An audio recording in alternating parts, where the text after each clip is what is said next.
Hello.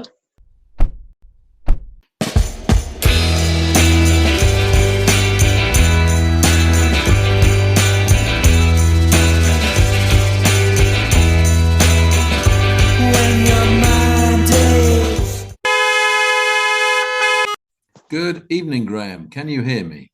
Hello, Charles. Yes, this is London calling. This is London calling.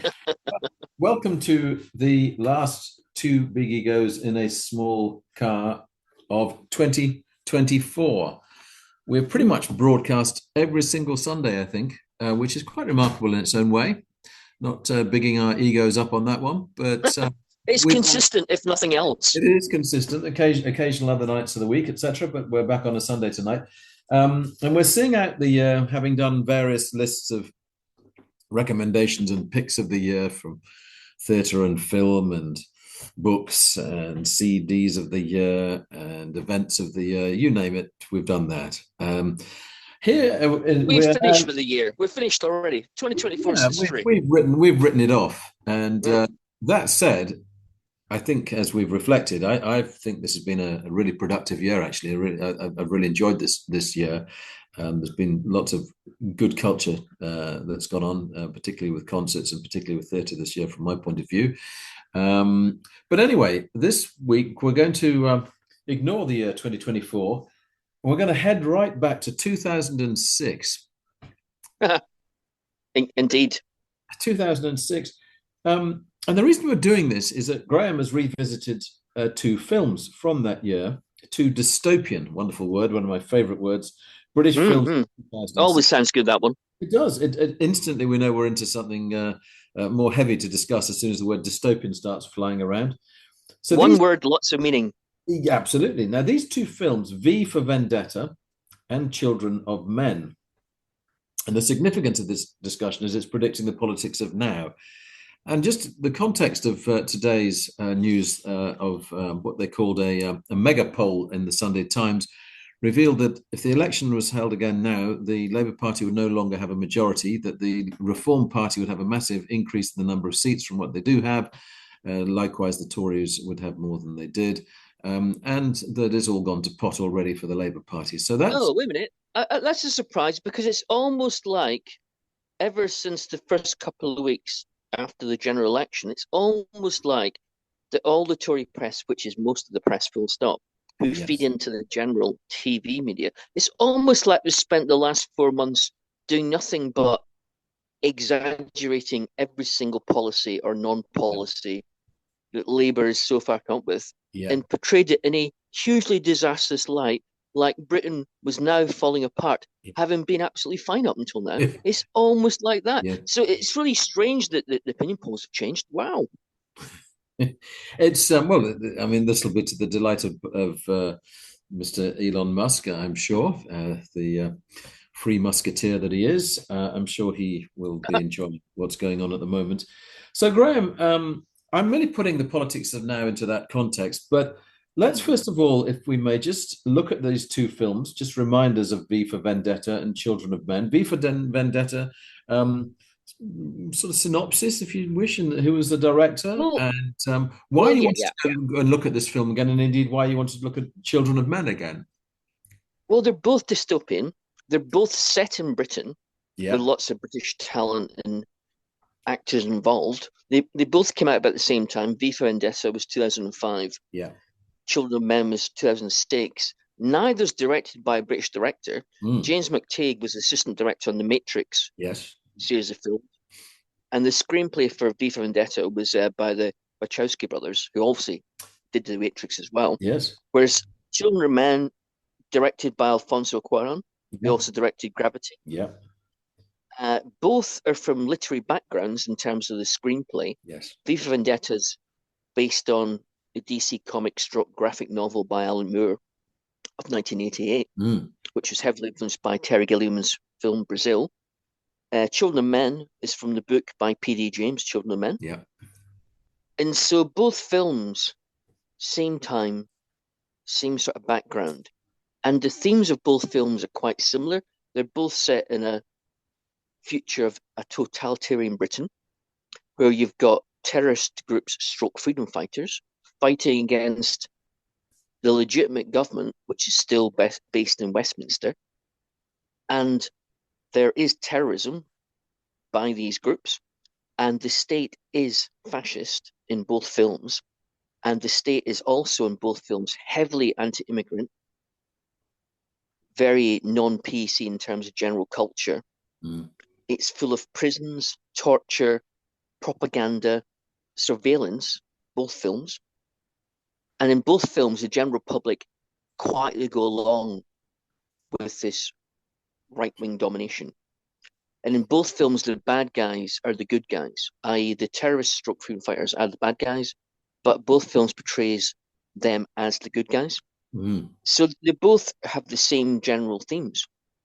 And the themes they have, which at the time would have seemed a bit outlandish because both films were made before the banking crash, before austerity, before COVID, before Brexit, before Trump. They were both made at a time when Putin and the Chinese government were supposedly going in the right direction, and we were quite chummy with them. Mm. So for the films to be the way they are and to feel so contemporary, although obviously an exaggerated version of the present, is quite uncanny. This is nearly 20 years ago, and they were both pretty much right in the money of where the Western world, and indeed Britain, was heading. To the right. Yes, to the right, but in a totalitarian way. You could go right wing without being totalitarian, but it's gone into a world where it's all fake news, where you can't trust anything, where what is black is called white, what is white is called black. Mm. It's gone in where there's a heavy focus on being against migrants the whole time. You can go right wing without picking on migrants. Yeah. You can go right wing without having lots of fake news. The Western world has gone in a direction quite closely to what both these mainstream Hollywood films portrayed it as. I mean, if we look in the context of the filter through which politics is being presented now, and I give them today's poll as an example. So you've had, in terms of government seats, the Labour Party with a massive majority, not in terms actually of popular vote, but in terms of how it ended up with a huge number of seats. And it would seem to me actually that the media has taken on being even more anti that and taken on a position of criticism, which of course it never subjected the Tories to in 14 years of power that became more until Partygate. Partygate was the straw that broke the camel's back. Yeah, but even then, there were still calls for Boris Johnson to come back from some newspapers, and and I just wonder whether actually, that despite the election result as it is, that because of the power of the media, there is still this tug to the right going on. Well, yeah, the underlying tectonic plates of the Western world in terms of politics and economy, which is the same thing anyway, are still moving towards the right. And unless anybody actually changes that general underlying direction, they will carry on going to the right. So you've got a Labour government, which is not a left-wing government, but it's definitely not a right-wing government either. It's centre-left. You've got a Labour government elected to be centre-left at the exact point where all the trends are still heading firmly towards the extreme right. So it was always going to have a tough task. Never mind the public sector problems and the economic problems inherited from 14 years of the previous government. They were going to have a bad time because of the mere political movements alone. But then you've got them fighting the media and Elon Musk. So it's like they didn't win the election. It's like they didn't have a large majority. It's like they're not meant to rule. They're not meant to rule. They're supposed to be in opposition. In terms of these two films and the Britain that they were presenting, and indeed, obviously, if we look at it in a wider European context, these films, I mean, at the time, the politics was not perhaps as extreme as it is now become. It's interesting, though, that they foresaw this happening. Well, I think they were made almost like a paranoid fantasy. Yes. A liberal, creative person's paranoid fantasy of what could go wrong. I'm not sure they actually thought that was going to happen. So I suppose the alarming thing is that paranoid fantasy is starting to come true, which obviously isn't very funny. I mean, we've had that with 1984. We've had that with Handmaid's Tale. The year 1984, just spoiler alert, that's been and gone, that year 1984, by the way. But, Well spoiled. but You're sharp. so I mean, you know, there are predictions, and of course sci-fi is full of predictions as to where we might be going. And that might, in terms of robots and AI, of course, looking at that prediction, or in the case of 1984, human characteristics that have come to be, as well, perhaps were always true, and as true now as they ever were. And the same with Animal Farm, of course, as well. In terms of how they stand up as films now, are there elements where you think, no, not that they got it wrong about predictions, but actually there's just elements of it that feel, oh, it was very much a film of 2006? Because you can sometimes get that with films that are predicting. Well, that's the surprising thing. Both films still stand up as being very good films. V for Vendetta, being based on a comic book stroke graphic novel, is more of a satire, less of a serious drama. But although it's very dramatic, it's not really a three-dimensional film. It's a two-dimensional film, but it's brilliantly done. It's very visual. It's full of verve and life and flair and comedy and sharp dialogue and great acting by the likes of Hugo Weaving, Natalie Portman, John Hurt, Stephen Rea, Stephen Fry. It all totally stands up. It's a good script, and it's got the chutzpah to end the whole film. And it's supposed to be a happy ending, by the way. This is the remarkable thing. It's a happy ending. The freedom fighters stroke terrorists blew up the House of Parliament in a gigantic explosion, fireworks, to the sounds of Tchaikovsky's 1812 overture being broadcast across the skyline of London. And that's the happy ending. Oh, how Guy Fawkes must have wished for that in his time. Yes. Well, yeah, obviously it influenced Radio Fox movement. And the great thing about Children of Men is that Children of Men is a three-dimensional film. So Children of Men has a much deeper, more complex script. It has all the satire, all the dystopian predictions of V for Vendetta, but it's a believable drama. It's got a lot of depth. It stands up as a film that should have won Oscars, but didn't. The star, well, I say the stars, but the lead players in that film, Clive Owen, who's brilliant, Julianne Moore, Michael Caine, and a great supporting cast of British actors like Peter Mullen. It's just a superb film. Scottish actor, yes, yeah. So, I mean, at the time, and interesting about V for Vendetta, nominated? I think it might get one or two nods, but it didn't win anything. V for Vendetta made a lot of money, or a reasonable amount of money. Children of Men literally died a death. It didn't. I mean, the difference between Children of Men and V for Vendetta that makes it more human is that it's the central theme is that for some strange reason mankind has stopped being able to breed, so no one has got pregnant for the last 18 months, and so therefore the future of the whole planet is doomed because no one's having children anymore. And it brings in questions of religion and faith as well. So it's quite a complex script, even though it's a very tight script. So that's part of the reason it has more depth than V for Vendetta. Children of Men is definitely not a cartoony film. It's brilliantly directed. But the interesting thing about V for Vendetta is that the scenes in London, and both films use the scenery of London brilliantly on location. But V for Vendetta, a lot of it feels like that magnificent opening of 28 Days Later, where Cillian Murphy wakes up in hospital and he's the only man left alive apart from zombies practically. It's just like a deserted Westminster, Air London. Well, V for Vendetta does the same thing, but for longer stretches of the film. But they only managed to do that because Tony Blair closed down Westminster, the whole area, to let the film be made. It's the only time that a Prime Minister has done that for a movie. And it was controversial because everybody knew what the subject matter was, because V for Vendetta was like a famous comic book stroke graphic novel. So the MP David Davis complained in Parliament of the misuse of the Prime Minister's time in power to let this left-wing anarchist film be made in the Westminster area. Son of York, of course, David Davis. Yeah. Mm-hmm. Yeah, a man who has some good points, but That some wasn't bad one points. of them. Yeah, yeah. So did it get any of its predictions wildly wrong, do you think, by either of these films? I think the one thing they got wrong is that both, if you think about who's actually been doing violent protests, where the terrorism has come from in Britain the last 20 years, it isn't from left-wing causes and liberal causes. It's from right-wing. It's right-wing causes.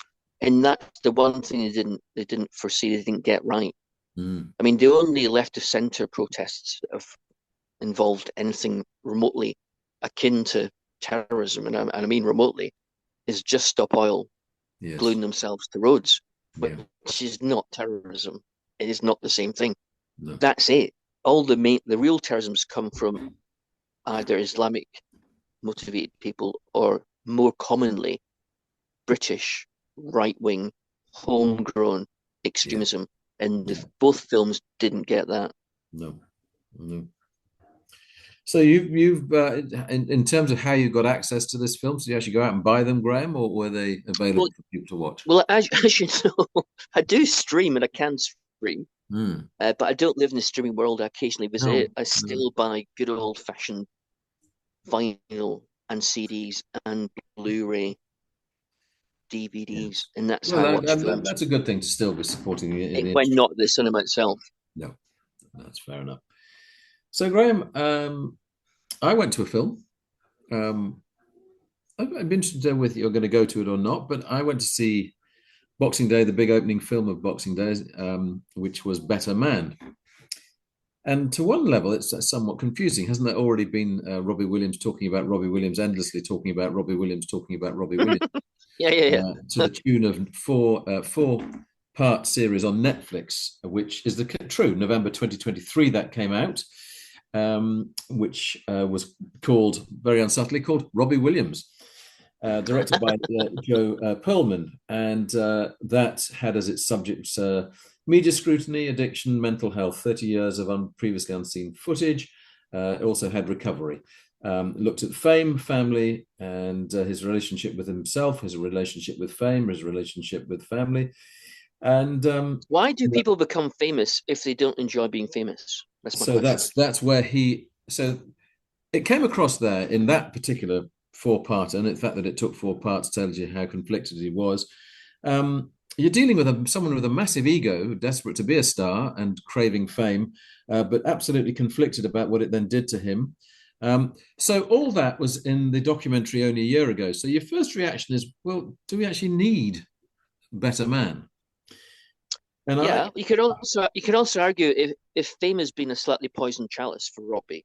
Yes, which it has. How come he hasn't gone away and gone to live in a retreat in a remote island, or he's just not going to be a hermit, in a small in Lithuania? Instead, he's made a TV series about himself, followed by a film about himself. Followed by a film by himself, because it is from a storybook idea from Robbie. I mean, I would clearly say fame hasn't damaged him that much. I mean, I would say he must be the most self-obsessed musician that we have had as a star.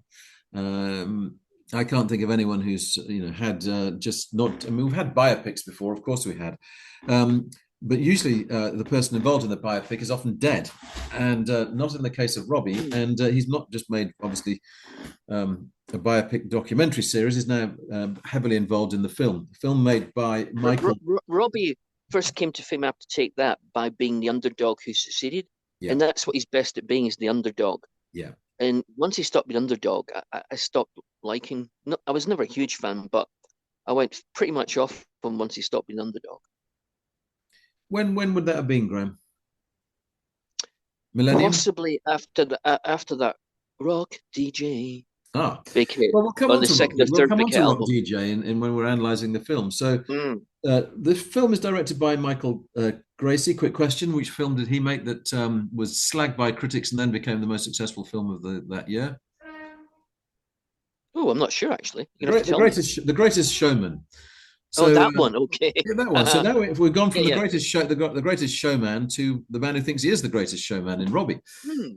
or does he think so? This is where he's so conflicted. Does he actually think he's great, or is not actually worthy of all the success? This is where he's a truly complex character. So, Better Yeah. Man. The significance of the talking point here is that Robbie is played by a chimpanzee, a CGI chimpanzee. Yeah. Partly Yeah. because he always felt that he was a performing monkey, particularly certainly when he was in Take That, 15 years old, when he auditioned and successfully became part of what How initially awful. played actually to used to play to audiences in gay clubs, and then realized that it was actually young girls that were screaming at them, and huge success followed. But he also felt perhaps that he wasn't, because if he's doing this from the age of 15, 16, he wasn't fully rounded at that age, and he felt very much that he wasn't complete, that he was, if you like, partway through that progression from ape to man. So that comes through as well. Um, Mhm. as with the biopic 4-part series, it's raw, it's emotional. It addresses addiction, it addresses mental health, it addresses recovery right at the end, but done in a rather more Hollywood happy ending way. And So it's can I Robbie. stop you, Charles? Yeah. Does the narrative of the film really follow the narrative of his life? Yes. Really? It just Absolutely. So so it takes it it's actually. all So fairly and in realistic this stuff, except case, he's played by an ape. but you go with that after a matter of minutes. You just Yeah. accept it. You don't even think that he's, and it actually suits him being Yeah. played that way. Now, I think one of the reviews made the comparison. It said the inevitable comparison will be with the Elton John piece, Rocket Man, and also with Planet of the Apes. Well, just forget the Planet of the Apes one. That's irrelevant, because actually you forget Mm. about that straight away. The Rocket Man comparison, I think, is partly because the Elton story goes from childhood, and again, and the relationship with the parents. So we have that absolutely here. So we have Robbie's starting, in Stoke-on-Trent childhood, pretty impoverished childhood. Mm. His father was a club singer, and instilled in him that Robbie had to become famous. The only way he had to succeed in life, that he had to become famous to do that. He adored his nan, and there's a lot about his nan in the story. So, I mean, his mother's there as Good well, grief! but the nan. This sounds like a vehicle for Cliff Richard in the late 1950s, except I, just I played by an No, ape. it's a lot more. It's a lot more Greek tragedy than that. It's Oh, rather than really? like. Oh What yes, not Robbie's this. Greek This is tragedy? not. Yeah, Oh, this is. I mean, it's not like Summer Holiday from that point of view. I would. Okay, so there is plenty. There is plenty of humor in it. Obviously, there is plenty of humor in okay. it. But there's loads of maudlin self pity in there as well, which we saw again in the 4-parter. So there's plenty of See, that. see, And I thought Rocket Man about Elton John was a great film until the point where he got to be hugely successful, and he was yes, in America in the mid 70s, yeah, lounging by a pool and taking drugs. Then yeah. he started feeling sorry for himself. At that point, I thought, Which wait a is what minute, happens. you're having Which lots is of what. hits, you're taking And loads of drugs, you're by a sure. pool. And that's what happened. That's I'm what not happens with buying Robbie this. as I'm well. really not buying this. And that's what happens with Robbie as well. Yeah. He shows himself. Okay. It's a really brutal way of showing himself, including his relationship with Nicole Appleton of All Saints, and how Mm. badly he treated her. But there is humor there. So the way that Oasis are presented, and his obsession with Oasis and wanting to get on with Oasis, the two lads, really well done. So there's lots of mischief to it, and the filmmaking by Michael Creasy is done with an anarchic spirit to it that reminded me to some extent, but is, I think, vastly superior to Great Rock and Roll Swindle. Um, it has also fantastic set pieces. So uh, Take That. There's a scene in central London, and it's not actually to a Take That song. It is to Rock DJ, but it's Take That doing Rock DJ, which in itself is interesting that they made that decision. So Yeah. stylistically, it's a brilliant piece of filmmaking from the technical side of it. It's really, really well edited. It's flawed, Yeah. and so is Robbie. What does all amount to though? What does it amount to? Like, It, what do it, you take from the film? What does it mean? it's about the most self-obsessed musician that we've produced, who was a massive star. Do I learn anything new about Robbie? Well, technically no, because I learned exactly all the same things before, and he's always lived very Mm. publicly about how he is. I mean, he's never hidden how he is, and even the documentary series may have had unseen footage in it, but we kind of know how he is. I think he comes from an age where we know so much about our stars. maybe more so than I mean, Elvis we've gradually got to know about, in retrospect. But in Yeah, but Robbie's Elvis, every part of but it of Robbie's been known. Elvis's story is more interesting than Robbie Williams because Elvis is more interesting than Robbie Williams. Elvis was more influential, more important, Yeah, and a better singer and yeah, a better stage performer yeah. than Robbie Williams. So you can take that about Elvis. You can take this sort of Greek tragedy line about Elvis. Mm-hmm. I cannot take it seriously with Robbie Williams. Bit harsh. I think that's a bit harsh, Graham. If you're playing to Mm. 125,000 people at Nebworth as a Yeah, solo but act, as a solo act, without Elvis, it's no and rock and roll had an impact on the whole Western world in terms of culture. Never yeah, mind just yeah. I mean, having lots of hits. And Robbie Williams didn't. Robbie I, Williams doesn't mean anything except popular songs. okay. So, are we misjudging him in this country for? It was his popularity in this country a weakness of this country? No, no, no. A Did we? popular song is a popular song. There's always been Yeah, popular songs. Popular songs don't need to mean anything. Pop stars don't need to mean anything. but But did we if you're gonna like overinflate? Did we do overinflate him? self-obsessed, big, if you're gonna do self-obsessed big biopic films that Hmm. are really well made, it should be about a subject that deserves that treatment. I think he's interesting to do because he grew into such a huge star and he was really he was deeply unhappy with all that, as does happen. I mean, Kurt Cobain killed himself because he couldn't stand being where Yeah, he but become. Kurt stood for something. Kurt had ideals that he stood for and believed in. I don't see what Robbie's ideals are that makes him an interesting subject. Um, I take it. I mean, I see that on one level. I think where he is interesting is just how successful he became, and he's struggling to feel whether was he ever worthy of that. And yet he has a massive ego that drove him on to defy all his doubts about that. I Mm. mean, It sounds to me like that Better Man's is actually a really good film, but I would find it annoying because I don't buy Robbie you Williams. would find it intensely annoying because you don't buy into Robbie Williams. I Yeah. absolutely understand that. I probably bought more into Robbie than you did, but I do recall seeing him at Leeds when he was in the four-parter series. He talked about that gig was where he felt completely out of control and didn't want to go on and perform at all. He takes it Mm. much further at Nebworth. He makes Nebworth actually much more that story. And there's an Yeah. extraordinary scene within in which he's slaying all these other versions of Robbie and all these other chimpanzees, and it's all the past Robbies with like the one with the black and white face mask, etc. So, Mm. I mean, I think as a psychological study, I actually think it's. I take the point. He's not on a scale of is Elvis, and yes, you can say he's probably not on a scale of Kurt Cobain In, as an in the actor. 1940s and 50s, he would have been George Formby. Well, and I think you're just being outrageously provocative, and I actually think he's a better. I think he's actually a Only better a little bit, man. yeah. I actually think he's a better man than that, and I think he's better than cleaning windows. And I'm certainly sure that Angels is a better song than cleaning windows. Okay.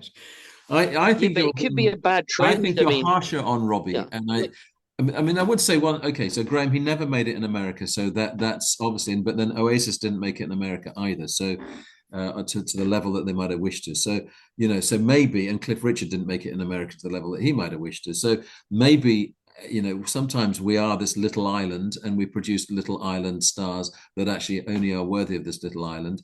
And therefore, in terms of success on this little island, Robbie's on a scale that many have not matched. I mean, it's a scale of stardom that's beyond most that have achieved in this country, who are Yeah, British. And I think, I and I agree, do think Charles. he's of I'm only interest. being slightly provocative. I'm exaggerating a little I mean, bit, but I not like by the much. I like the balls of the idea of turning himself into a monkey. I think I Yeah, think but that's a really it sets a intriguing bad idea to precedent. do. Yeah, but it sets a bad precedent. What's coming next? Elvis is Well, a giraffe. it's better than having carrots advertising Aldi or whatever. I mean, I think Well, it's the it's more same thing. interesting. It's the same thing. It's just, yes. Again, I'm winding up slightly, Charles. Well, you're doing well. You're doing well. Yeah, good, So good, anyway, good. that currently is in its first week of release. Got a 4-star review in the Guardian, for example, and I actually preferred it overall, probably to the 4-part, rather overblown documentary series there was. I think this works really well as a film. I think it's interesting Mm, and original. It has faults, of course, it does, just as the man himself has faults. I think it's worth seeing, including even for those who found Robbie Williams irritating. I think perhaps those yeah, people would still find Robbie irritating, but there's just more to get irritated by, and I think it's an interesting way of a man looking at himself with self-deprecation as well as with a certain level of self-aggrandizement that has always been there in Robbie. Yeah, okay, but a complete unknown's coming out shortly. The biopic of Bob Dylan's early years in New York. I don't think we're suggesting that would be a better film if Bob Dylan was actually a zebra or I don't know, We're not, but I'm looking forward to us or a reviewing that badger. film. I'm looking Mm, forward mm. to not complete unknowns, but comparatively unknowns, analyzing one of the greatest of all significant figures in the 20th century. So we can't wait for that. Can't wait for that. Mm, So now, definitely, yeah. Graham, Mm. we've finished tonight with, well, let's have an interruption first, and then we'll look at our last topic for the night. So please feel free to interrupt away. A great compilation came out just for Christmas by Oh, a rough trade. Behind the oh, Counter by Ian Rankin, the crime author, yes. who is responsible for Rebus. And it's two CDs of his great music loves from his childhood in the early Mm, 70s yeah. towards the present day. And it's got 23 tracks, and it's such a great mix of stuff from Throbbing Gristle to Mm, the theme from The Persuaders, Brian Eno, Simple Minds, Script Litty, mm, Jackie Leven, yeah. Isaac Hayes magazine. It's just a great collection of tracks. Mm, Kath Williams, Isabel mm. Campbell, and it's got The Passions, I'm in Love with a German film star, Oh, yeah, which yeah. is basically a pop version of The Cure. And Yes, when I saw The exactly. Passions playing that live about Yeah, 1981 or 82, yeah. upstairs at the Playhouse in the small venue that was above the Edinburgh Playhouse, I think it Mm, held about 200 people, and I was right at the front. And The Passions were not a brilliant band, and the no, album isn't that no, good, although no. the single I'm in Love with the German Film Star is great. But they were so good live. The Yeah. guitar sound was like honey, sort of reverberating, echoing honey. And I just Yes. stood there mesmerized by the Passions. And they're not even a great band, but No, they were no. brilliant live.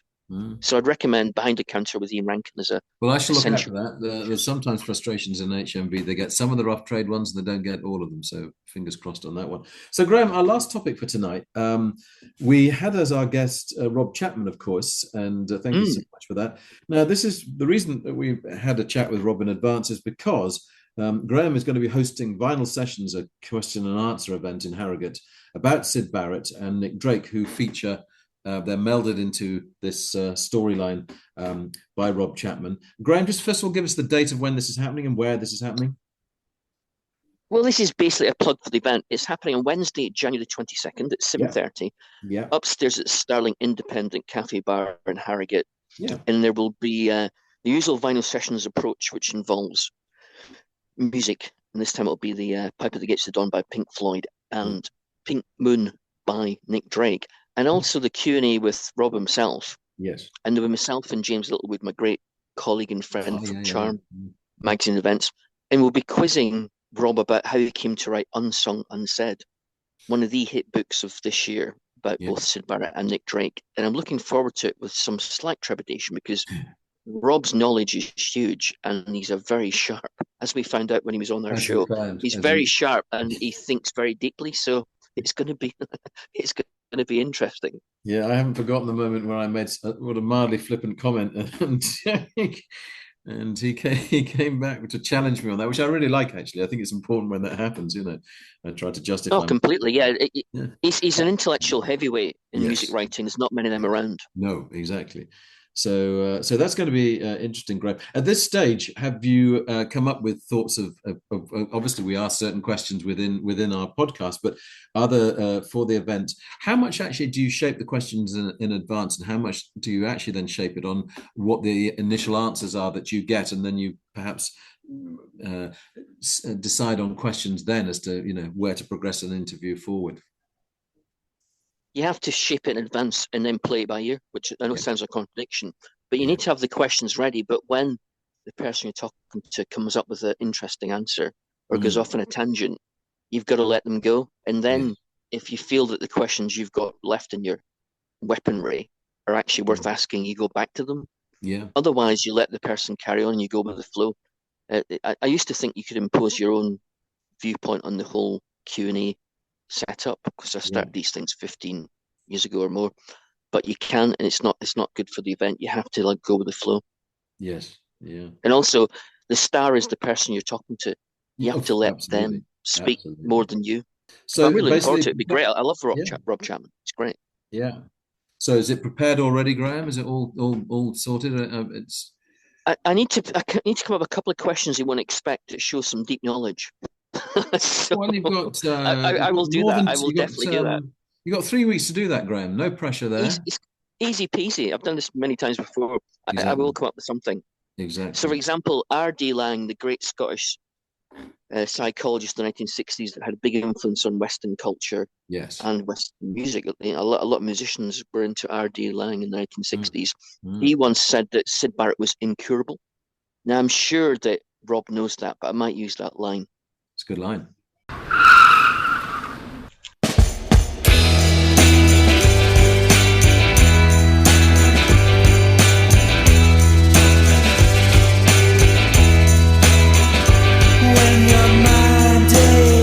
You've been listening to the podcast Two Big Egos in a Small Car. Your hosts were Graham Chalmers and Charles Hutchinson.